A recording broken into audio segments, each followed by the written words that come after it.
right, good afternoon, everybody. I want to thank everyone for coming into the, I guess this would be the 10th Diversified Planning Solutions Mentoring Forum webinar series.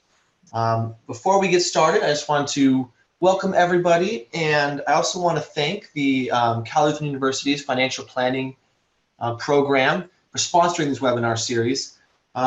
We have a number of financial planning tracks in the MBA. We have an MBA degree, which provides students with the skills needed to transform a planned practice into planned business or pursue a leadership position within a firm. We also have an MS degree in financial planning, which is designed for students who want to really specialize in a particular aspect of financial planning or wealth management. And we have a variety of electives that students can choose from. So without further ado, I'm going to let our wonderful host, Kimberly Turner, introduce our speaker today, Michael Pryor, who's going to talk about high performance practice. Hello, everyone. Michael Pryor is an experienced global executive specializing in strategic planning, restructuring, leading new business development, and international expansion. He has developed personalized dynamic sports racing car strategies that deliver long-term value to clients. In addition, he has created and led innovative projects, established global relationships and partnerships, and designed innovative, leading-edge consumer value propositions. Michael received his Doctorate of Business Administration from Nova Southeastern University and his Doctorate of Education from Pepperdine University. He also has a Doctorate of Philosophy in International Business Management from the International School of Management in Paris, France. Welcome, Michael Pryor. Thank you, Michael. Thanks, Kimberly. So welcome, everyone. So today I'm just going to talk about high performance practice and high performance mindset. One of the programs I do teach in various universities is high performance psychology. So a lot of what I've taken out of that course is what I'm going to present to you in 10 to 15 minutes today. So we have the next slide, please. So again, what I'm trying to do today is really give you just sound bites to think about. And in the discussion at the end of this portion we have here, maybe we can discuss some of the sound bites and ideas that I brought up in this. Next slide. Next slide, please, Kim. Thanks. So what we're seeing at the moment is that social media and technology is driving faster market adoption and change. So what that means is that for us running organizations, we need to constantly adapt and redefine our organizations. If you look at the model in front of you, you can see the standard life cycle curve in gray, and then you can see in orange that this life cycle curve has been squashed over to the left-hand side, so it represents something looking like a shark's fin. Now, the reason for that is that in terms of social media and the internet, it's enabling companies to actually reach out with their initial disruptive product or service, get it to their clients and customers to beta test, and then faster than before, they can introduce 100% correct product that consumers like. And again, I can go through this for about half an hour, but basically the adoption cycle of products now is a lot faster for technology products than what it was, which means that we, as the company executives, have to think one or two iterations ahead. So not just what this adoption is or what this innovation is, but the innovation coming up in time 2 or time 3. So we've got to think 3 steps ahead. Okay, next step, next one, thanks. Okay, and the other thing to think about is that with technology growing so fast, humans need to think about how do we develop our relationship with technology. So it's not just humans or technology, it's how do we integrate that so we can increase the combination of benefits from both of those. And again, if you look on the left-hand side of this model, you'll see that a lot of the things, this is what we're good at. So in other words, it's complex problem solving, it's critical thinking, it's having empathy. Now, obviously machines and technology don't have that, but they have the ability to recognize speech like Siri, they're scalable in what they do, they can have pattern recognition. So if we combine both of those, we can enhance our productivity. Next, thanks. And again, the other thing to look at is if we go back in history of what the key drivers of our, if you like, GDP are, or what innovation is, back in the 18th century, it was the farmers that had control. Then back in the 19th century, it was the industrial age where factories had control. And then in the 20th century, which I guess some of us might remember, it was the knowledge worker. And everyone was talking about the knowledge worker, what you do with knowledge, and the actual individual held the knowledge of the product or service. But of course, what happened then was the computer, laptops came in, and they now hold all the knowledge of all our products and services. So what do we do? What do we do as humans? So the advantage today is really intellectual capital, ideas, and innovation. We have to, as human beings, improve our ability to be more innovative. Next, thanks. And if we look at the life cycle curve of an average company, you'll see at the beginning of the curve on the left-hand side where the blue circle is, that's where we come up with a new disruptive idea or innovation in our products or services. And then as we go up the line on the left-hand side, we get to the growth stage, which are line extensions, existing product innovation, and process enhancement. And what's happening at that stage is that the technology, basically AI and the Internet of Things, are taking over those tasks. So humans now are getting pushed out of that segment of the life cycle curve, either to the beginning of the curve or to the top of the curve. Now, at both of those positions where those blue circles are, we have to innovate. And that's really where the value, what we bring as executives are to a company. And everyone should think about how do we add value to a company? It's by bringing new ideas to that company and increasing productivity. But we have to now think it's not so much in that growth stage, because that's where technology is taking over. That's growing that part of the organization through technology. How do we add value to a company? Next, thank you. So Price Waterhouse did a study back in 1917 and actually presented this at the Davos Economic Conference in Switzerland. And what they found was they interviewed over 1,380 top executives from the top organizations in 80 countries. And what these executives and CEOs said was the skills they find hardest to find are leadership, creativity and innovation, problem solving, emotional intelligence and adaptability. These are the skill sets that machines can't perform. So if we're looking forward 5 or 10 years, these are the skill sets that we need to focus on in terms of building up our expertise so that we can move ahead and add value to an organization. Next, thank you. And the other thing is that agile industry leaders now design spaces to encourage this human interaction and creativity. If you are interested, you can go on YouTube and look up Bloomberg London's new office. They've just actually opened this in the last year. And what it's done is the whole building is organized for human interaction. So that people can sit down, talk, have ideas, come up with new ways of designing value for their clients. Next, thank you. And going back to technology and social media, these are having a huge impact on brand value for a company. So if you think about the brand value, you would think about, okay, well, the board of executives, like on the picture on the left, sit around a board table and decide how they're going to build their brand value. And they have complete control over that.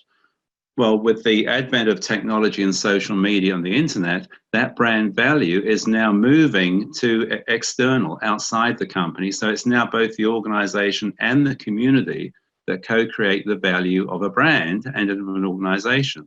So think about how when you buy something, you say, okay, I want someone to give me an idea of how good that product is. So you'd go on Yelp or you'd look for some sort of feedback on how good that product or service is.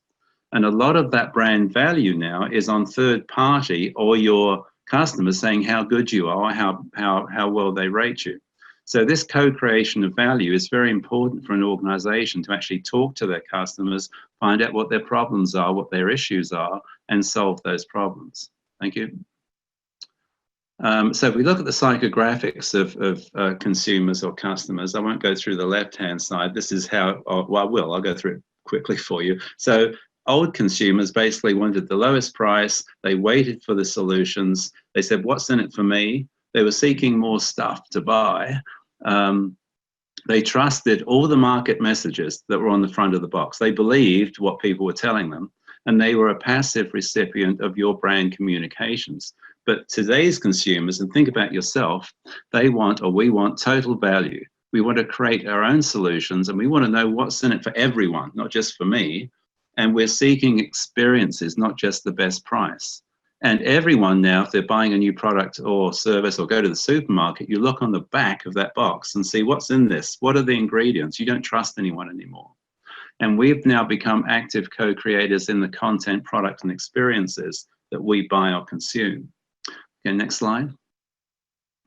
And again, I'm going through this fast just so you get some sound bites of what's happening out there. So successful brand leaders now seek out problems to solve with their customers. And this is where you keep hearing this co-creation. It's not just inside the company, it's outside the company as well. It's this combined effort to try and solve problems for both the company and for your customers. Next, please.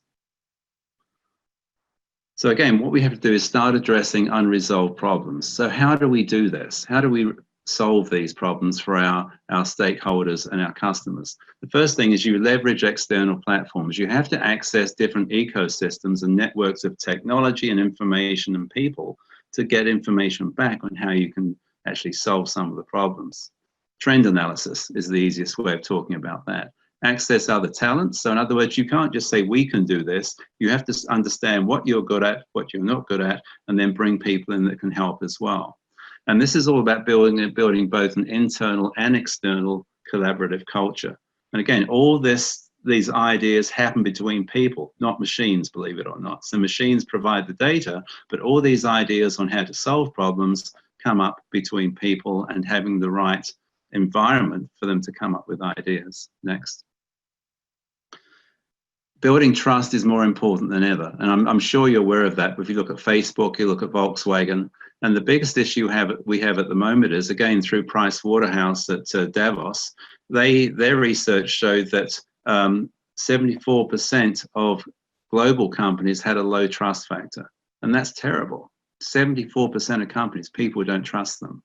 So again, most companies have a very low score on trust. So we've got to fix that. Next, please.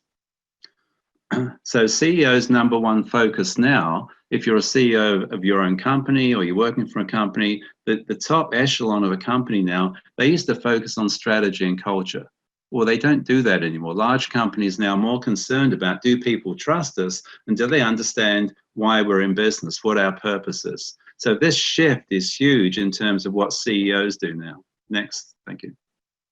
So future brand success, and again, this was back in 2014, but it still applies now. Over 3,000 subjects were interviewed in 17 countries. And what they said was an organization's purpose and experience dimensions, which is how you look at a company, have proved to be an effective in defining the emotional value of over 100 organizations. So this is something to think about, purpose and experience. That's a big thing. So are you talking to your customers? Are you talking to your clients about why you're in business and what sort of experience you're providing to them? Is it simple? Is it easy? Is it fun? So those are some of the things we need to think about. Next slide, please. So you've got to think about, what is your purpose? Why are you in business? And you need to know that. It's not just you've got a job. It's like, why are you in business? Why are you there in the long term? What's the big picture for you? And what are the unique experiences that you're delivering to your stakeholders and your customers? Because those are two very important things. Next, please. And again, digital security is a big part of building trust. And we've seen this over and over again in the news, with big companies just not having a secure gateway to all of their customer data. And again, you're all aware of this, but it's worth bringing up because this is just getting a higher and higher profile on the news, and people are talking about this more and more. Over the next 5 years, I expect government to step in with regulations to control this. At the moment, it's self-regulated, but this is going to have a government stamp of approval on this coming up in the next 5 or 10 years. Next, please. So social media, again, is having a big effect on every industry. So CEOs are now spending more time interacting with an organization's stakeholders than ever before. So again, if you're in a big organization now, CEOs don't just sit inside their office, they're out there talking to people, not just customers, but all of the stakeholders, their suppliers, distributors, everyone out there in the external market. to tell them exactly what the company is doing and enhance that trust factor and tell them why they're in business. Next, please. So what drives competitive advantage? Basically, it's developing these deep relationships, inspiring others to join your journey, whatever that journey is. And you can think about this in your personal life as well. It's all about developing these deep relationships, inspiring others about your journey. And again, building trust within your community and belief in your purpose and why you're in business. And that's where you have this trust, loyalty, and then growth of the company happening. Next, please. Next slide. Okay, organizations and their people must accelerate their pace of learning. So as technology evolves and organizations change more quickly, employees need to learn faster and organizations need to adapt and identify workers to fill changing talent needs. So as technology takes over that growth stage of an organization, which we talked about, then the needs for people working in your organization will change more. Can they actually understand what the data is you have and how can they take that data, manipulate it, and add value from that? So again, it's going to become a changing talent need that every organization will be looking for. Next, please. So again, you've got to seek out new performance assets, and alliances are the key future success factors. So traditionally, strategy was largely seen as a game of chess in which managers sought to optimize their value chain. But it's not about optimization anymore. It's about adding value and how do you make yourself unique. So today, the nature of power has changed, and advantage is not determined by what assets you control, but what assets you can access. And we're talking about intellectual property, innovation, people, contracts. So how can you access those? How can you form alliances to access that value? Next, please. So today's leaders' mindset is different. It's about rewriting the industry rules, redefining your industry, seeking out a new competitive space, creating new communities of customers. So don't just look within your own industry, look outside your industry and say, okay, how can we find new customers? What do people outside our industry have in common with their own customers? And if you look at those commonalities, that's how you can find a whole new community. And again, developing connections enables you to add reach to your company. Next, please. So again, today's industry leaders aren't followers, and we have to get that in our head. We're not followers, we're not benchmarking other people, we're innovators, we're rule breakers, we're challengers. All the leading companies raise the bar, they create new value, and they pioneer new roads. Next, please. So again, your plan has to be to conduct exploratory and open-ended trend analysis, understand the nature of disruption. What is it in your industry? And what are your own firm's competencies? What are you good at? Search for problems and find new ways to connect and deliver solutions, and then enlarge your organization's horizons beyond your own industry boundaries. Access new communities, connect and access. In other words, how do you find new assets, talents, and networks? You have to work hard at that, and then partner and leverage these external platforms to add value. But again, beyond anything, look beyond your own industry to create new customers and value. And then once you have done all that, test for, is this the right time to introduce this disruption? Then develop plans to continue your core competence or expertise acquisition. What talent or what people do you need to bring in over the next 3 to 5 years to enable you to come up with new ideas and innovation? But beyond everything, develop an agile, adaptive, and innovative approach to your business. You can't just stay in the same place. You have to always be moving ahead and thinking, what's the next thing to add value for our company and add value for our customers? Next.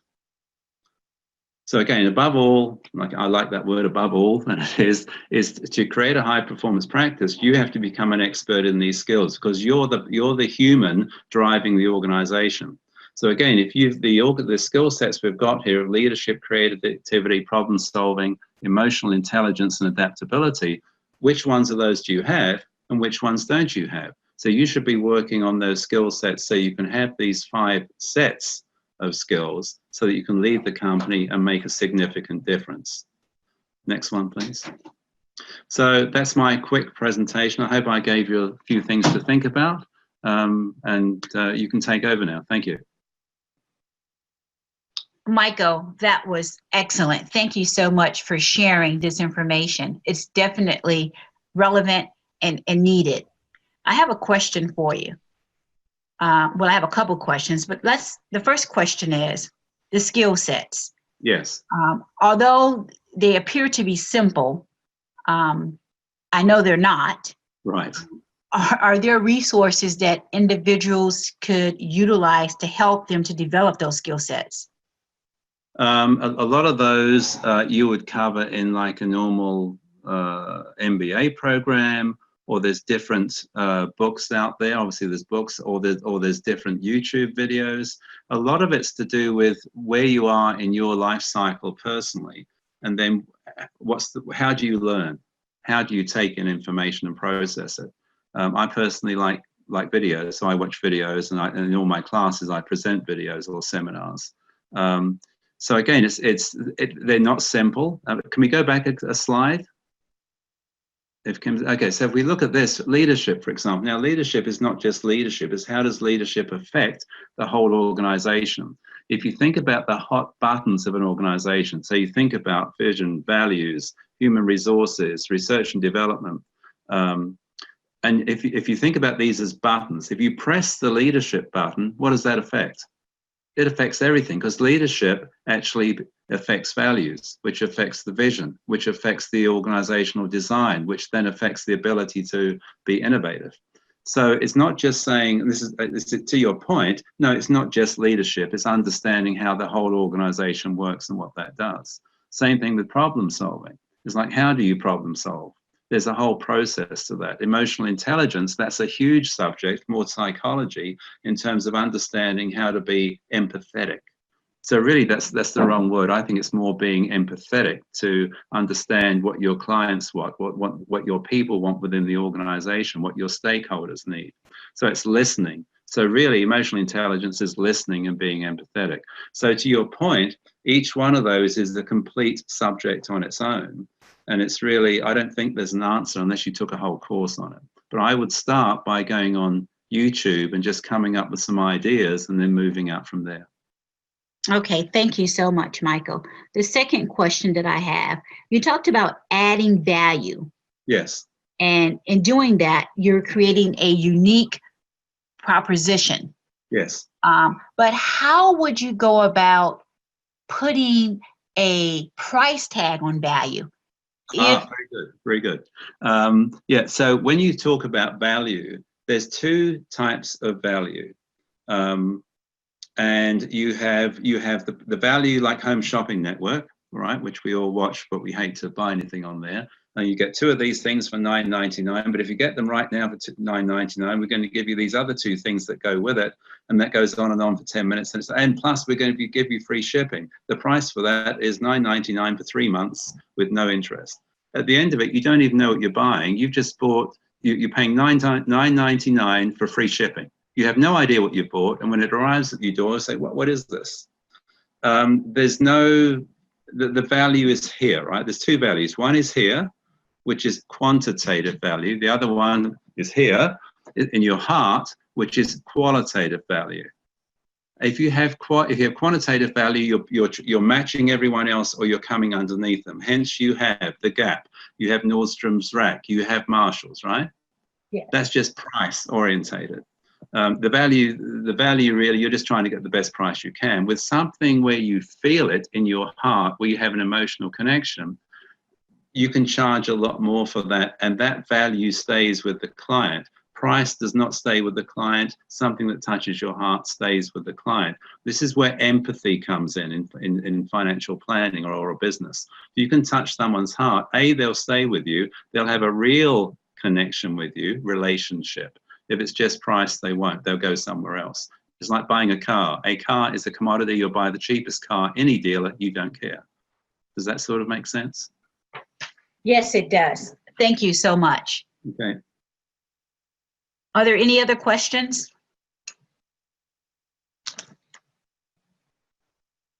I think the other thing, just because we've got some time, the other thing to think about is what you all need to do is to make sure that you're accessing the latest information. The way I do that is every morning I have news feeds coming in. that I've set up news feeds coming in. So I know what's happening all over the world because I deal globally. I mean, I'm currently dealing in Monaco, France. I'm going to Italy in 3 weeks. I'm dealing with Armenia. I'm meeting with someone that's doing cancer research in France with the French government. So I mean, I deal on a global basis more than I do nationally. But you have to know what's going on. So news feeds are important. If you're not on LinkedIn, get on LinkedIn and join a group. That's the other thing. So when you talked about how do I study leadership or creativity or in any of these, a lot of it is, do you know what's going on in the world right now? What happened this morning? How many of you watched the news and looked up global politics or global business or what's happening? Because a lot of what's happening outside our borders here, and again, if you think, and the problem with the East and West Coast in the States, and I've been here, yeah, I've got a funny accent, I'm from New Zealand, but I've been here 35 years. People in LA think different from New York. There's like a wall there. And even if you draw, if you see a map of the States and it's drawn from Los Angeles, New York is the furthest point in the world. Well, there's other things going on out there in every industry where you can grab that value and bring it in. I was giving a talk to a psychology seminar last night of PhD students on psychology. And I was saying, do you know what's going on out there in psychology? What's happening in South Africa now? What's happening in China? What's happening in Japan? What's happening in Australia? Because they're all doing research. Have you got access to that research that will turn you into an expert? So a lot of this in terms of all these things is, can you be an expert in, put it this way, you should understand each one of these 5 things, but pick one you want to be an expert in. Now, to become an expert in that, access research all around the world that's going on and find out, how's this developing? The top negotiator in the world is from Australia, and he works for the FBI in Washington, D.C. Did you know that? And he's their global terrorist negotiator. But it's things like that. There's people outside our borders that are expert that we're using here. So if you want to build up your expertise, and each one of you, when I convert this into you personally, again, I said this at the beginning, you have to know what you're good at.